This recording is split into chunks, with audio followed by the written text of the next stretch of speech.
let me ask you about Brazil, because the U.S. has a trade surplus with Brazil. That means, we sell them more than we buy from them. So it doesn't seem to be consistent here when you have the president put 50% tariffs on Brazil, one of the highest of any countries. And at the same time, the president is bringing up things that have nothing to do with trade when he's justifying them. He sent a letter to the current government complaining about the prosecution of his ally, Bolsonaro, who allegedly staged a coup when he lost the last election. The president called it a witch hunt. This seems politically motivated and not about trade. Well, two things. First of all, there's a 10% tariff on Brazil because we have a surplus with them. That's the reciprocal tariff. And then there's a 40% tariff that the president has chosen to do under the International Emergency Economic Powers Act, like we would do any sanction where we see geopolitical issues.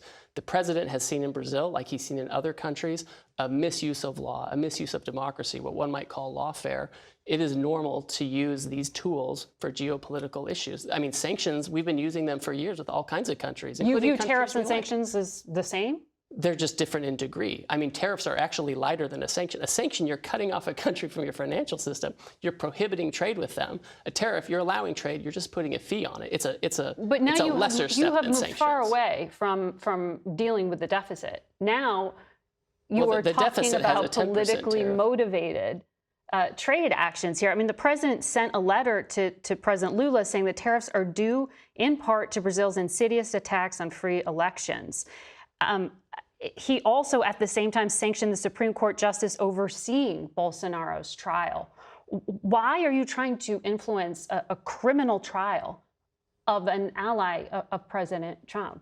So the president of the United States, historically, whether it's a Democrat or Republican, they have used IEEPA to impose sanctions for all kinds of geopolitical reasons in all kinds of countries. Sometimes it's countrywide, sometimes it's specific to certain individuals, and often foreign leaders and foreign officials. So this is not way outside the mark. If anything, the president could have gone farther in the type of sanction that was used. Instead, he just used a tariff instead of cutting them off from the financial system altogether.